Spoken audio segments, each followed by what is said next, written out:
Llegó el momento de abrir una ventana al pasado y escuchar esos pasajes de la historia que marcaron el rumbo de nuestra sociedad. Deje que su imaginación vuele y que las ondas sonoras lo lleven de paseo por un inolvidable viaje por la historia.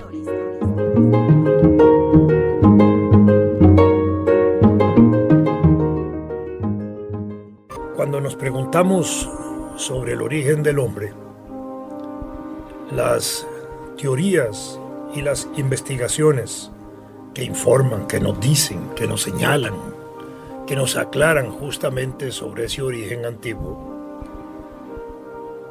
señalan que los datos más antiguos que tenemos hoy de origen de aquellas personas a las cuales nos vinculamos en el pasado se encuentran en África.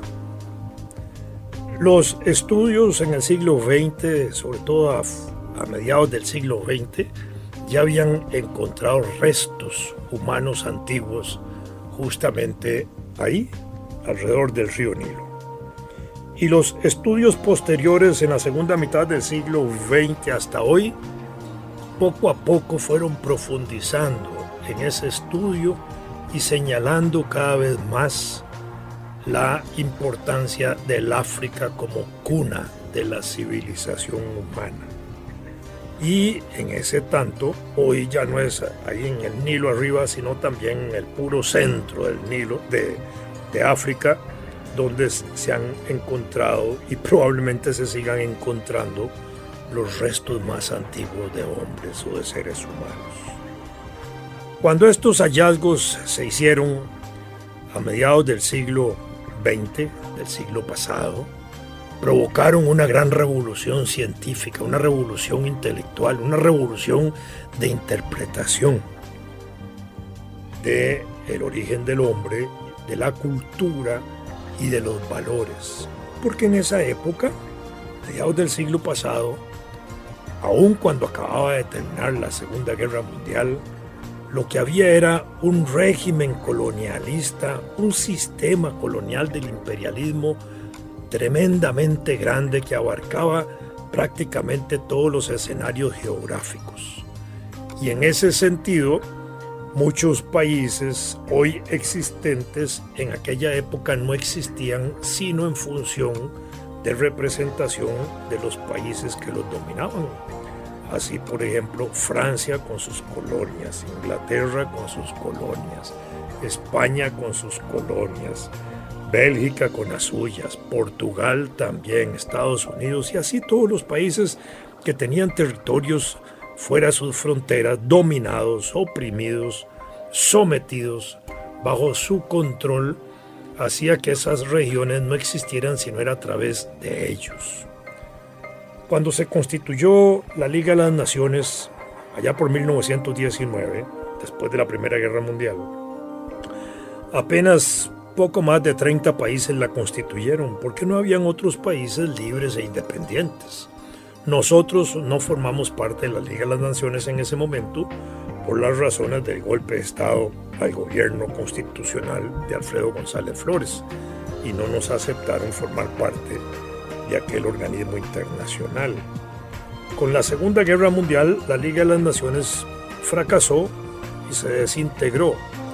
Y durante el desarrollo de la Segunda Guerra Mundial, en las conversaciones que se fueron haciendo entre los grandes líderes políticos, Churchill, Stalin, Roosevelt, etc., se fue definiendo la necesidad de integrar un nuevo organismo mundial que fueron las Naciones Unidas, que nacieron un 12 de octubre de 1945, siendo Costa Rica un país fundador de las Naciones Unidas. En ese momento, 52 países la constituyeron. El resto de los países seguían siendo colonias. De hecho, no existían casi países independientes más allá de aquellos que constituyeron las Naciones Unidas. Y desde 1945 hasta hoy, digámoslo así, hay hoy en las Naciones Unidas 194 países, pero hasta 1980 la mayor parte de esos países, desde 1945 hasta 1980, se formaron luchando contra el colonialismo mundial, contra el imperialismo mundial, logrando su independencia. Fueron movimientos de liberación nacional, la mayor parte de ellos con armas en la mano, con guerras de liberación nacional. Si nosotros midiéramos el siglo XX por las guerras y sus consecuencias sociales y la devastación humana que hizo, tendríamos que decir que la Primera Guerra Mundial provocó una muerte entre soldados y civiles de alrededor de 14 millones de muertos. La Segunda Guerra Mundial provocó una destrucción de seres humanos, un asesinato, una liquidación de seres humanos de 52 millones de seres humanos. Pero las guerras de liberación nacional entre 1945 y 1990, para ponerlo en ese extremo, provocaron cerca de 28 millones de muertos. Eso significó el doble de la Primera Guerra Mundial y casi la mitad de la Segunda Guerra Mundial. Es decir, por la devastación en muertes de seres humanos, nosotros vivimos una Tercera Guerra Mundial en esas luchas anticoloniales, antiimperialistas que lograron que hoy el mundo tenga 194 países independientes, soberanos, autónomos, que así se reconocen en las Naciones Unidas. Pues bien, esa situación colonial imperialista que existía a mediados del siglo XIX provocaba igualmente interpretaciones racistas, xenófobas, interpretaciones de dominación de pueblos que se creían superiores sobre otros inferiores. Y dentro de esas concepciones existían obviamente las interpretaciones de dominio y superioridad racial de los blancos sobre el resto de las comunidades humanas, negras, chinas, asiáticas, lo que fuera. Los blancos eran superiores. Por supuesto que en los hallazgos de hombres antiguos, que es lo que dio inicio a esta conversación hoy, también se fueron encontrando restos humanos antiguos en Europa. Y eso hacía que hasta ese momento, mediados del siglo pasado, el siglo XX, existía también una especie de interpretación eurocéntrica del origen del hombre. Pero cuando se empiezan a descubrir los hallazgos de China, el hombre de Pekín, cuando se empiezan a descubrir los hallazgos del África Negra, y cada vez más antiguos en el África Negra, trastornan obviamente todas las interpretaciones supremacistas blancas.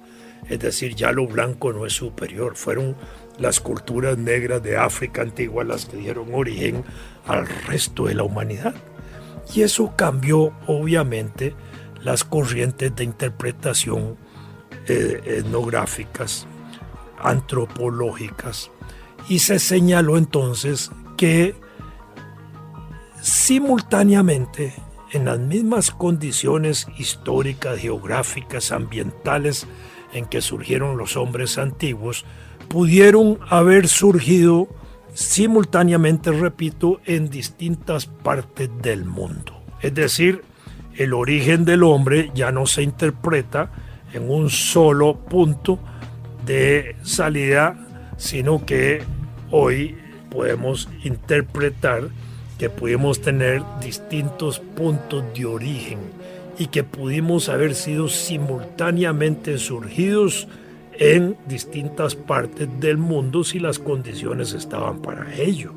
Eso empezó a revolucionar los estudios antropológicos, científicos, los estudios de la biología humana, los estudios del origen del hombre.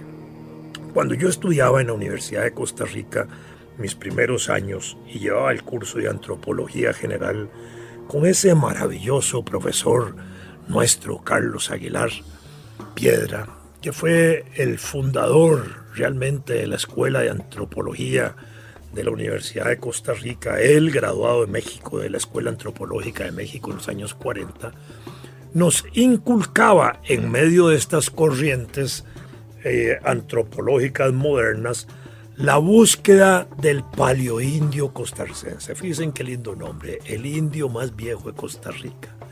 Y andábamos como locos los estudiantes ahí buscando tiestos, que son fragmentos de cerámica, buscando restos humanos en las excavaciones arqueológicas para tratar de hallar, obviamente, el hombre más viejo de Costa Rica, pero en medio de ese ambiente internacional tratábamos de buscar también el hombre más viejo del mundo nacido en Costa Rica. Sí, era cierto, como probablemente lo es, que el hombre pudo haber surgido, el hombre como género humano, pudo haber surgido en todas partes del mundo simultáneamente o en varias partes del mundo. Entonces la búsqueda del paleoindio costarricense fue una de las cuestiones más importantes que nos cubrió a nosotros, pero seguramente en todos los países del continente americano buscaban el paleoindio nica, el paleoindio venezolano, el paleoindio paraguayo, etcétera, porque eso era parte de ese movimiento revolucionario de investigación y porque efectivamente los hallazgos de restos antiguos en África conducían inevitablemente a buscar los hombres más viejos de América. En aquellos años recuerdo también cómo, por ejemplo, se hablaba del hombre de Tepexpan, que era el hombre de México. Yo después conocí el sitio de Tepexpan, que es un lugarcito cercano a la capital mexicana, unos 80, 100 kilómetros tal vez, donde había un pequeño valle, y ahí habían encontrado restos que se suponía en ese momento eran los más antiguos del continente y los databan a 23,000 años atrás. Y ya eso era bastante. Pero después, los años siguientes, como se fueron perfeccionando los métodos de precisión de antigüedad a partir de los restos fósiles que se encontraban, descubrieron que ese hombre de Tepexpan no era tan viejo de 23,000, sino que fue bajando la edad y creo que hoy lo tienen cerca de 17,000 años. Por aquella época también no se habían hecho descubrimientos importantes de antiguos hombres en Estados Unidos, en la región de Estados Unidos y Canadá.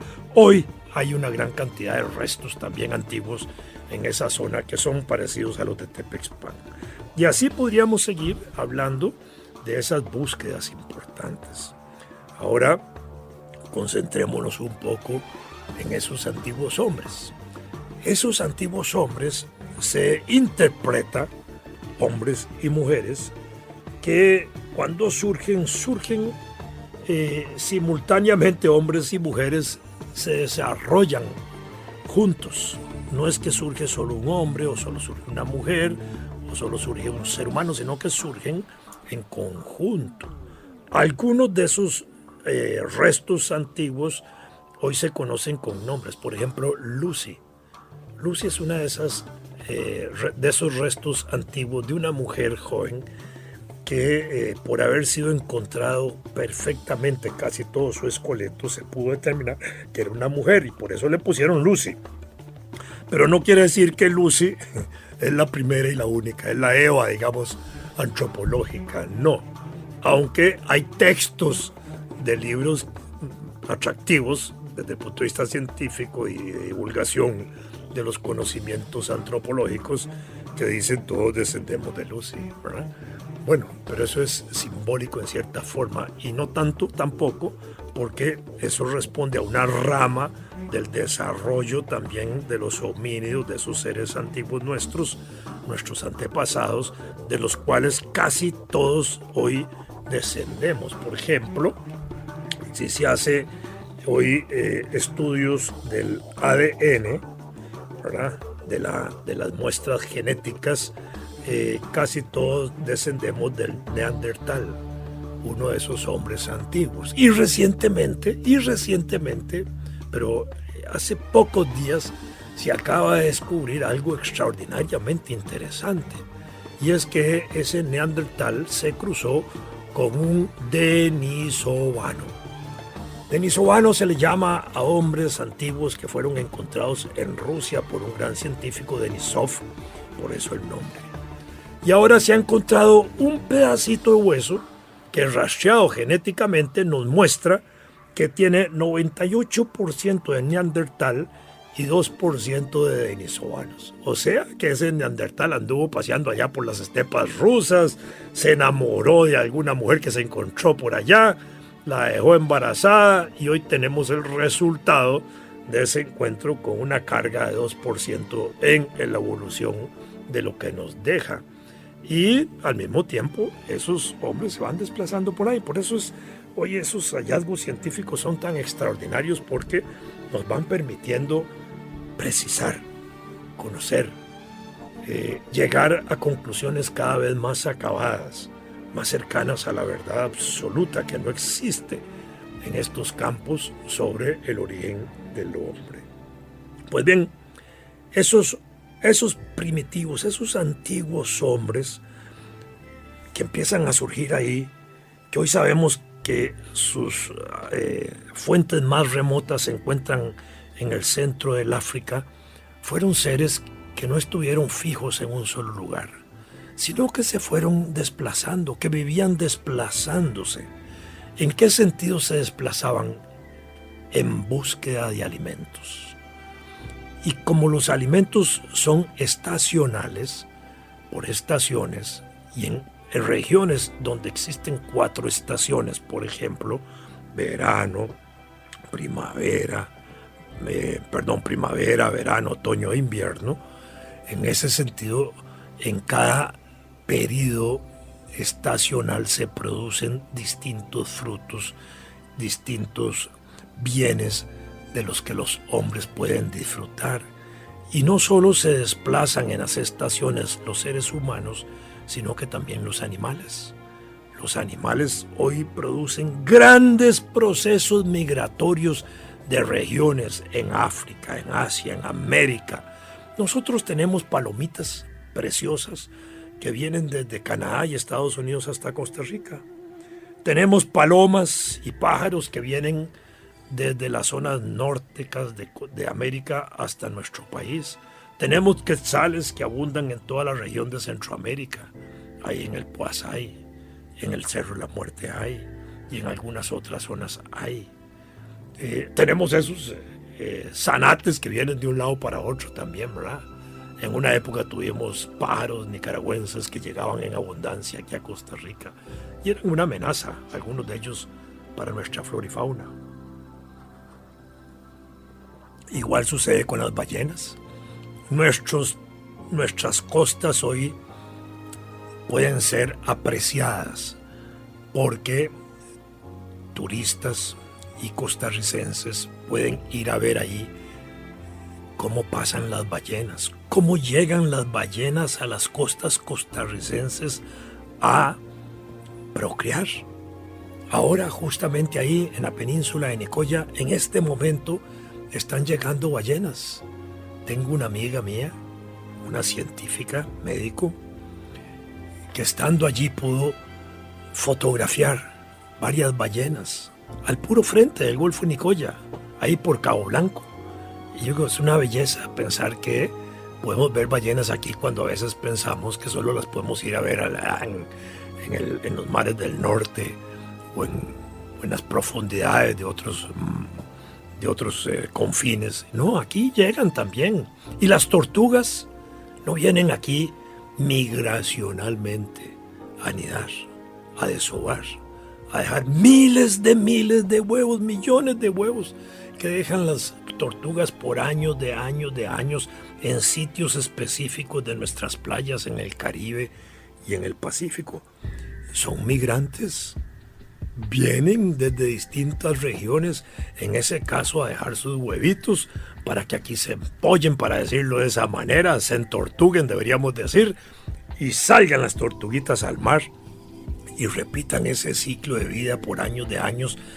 Por una huella genética extraña quedan marcadas para volver aquí a poner sus huevitos. Y vuelven, y vuelven, y vuelven. Y son procesos migratorios de los animales. El hombre también es un animal. Es uno de los animales más importantes de todas las especies animales, el más inteligente. Entonces, aquellos antiguos hombres que empiezan a desarrollarse en sus formas más primitivas fueron, primero que todo, vamos a ponerlo en un orden de vínculo con la naturaleza, recolectores. Recolectores significa que eran recolectores de frutos silvestres que les permitían comer y alimentarse, porque al principio no eran cazadores ni pescadores. Ese fue un desarrollo de las artes que fueron dándose poco a poco. Entonces, al principio, esos primeros hombres tienen que alimentarse de las cosas a las que están vinculados. Si se supone que nosotros provenimos de las ramas de los monos en términos generales, probablemente la primera forma de expresión, de manutención, de alimentación fue por la vía de la recolección de frutos. En ese sentido, vamos a señalar algunos aspectos a los cuales nos referiremos en un próximo programa.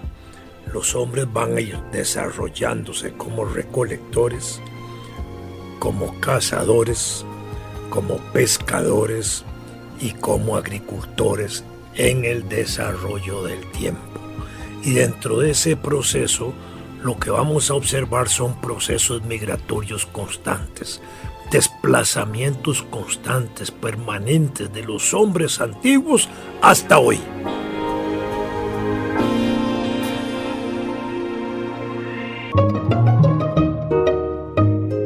Deje que su imaginación vuele y que las ondas sonoras lo lleven de paseo por un inolvidable viaje por la historia.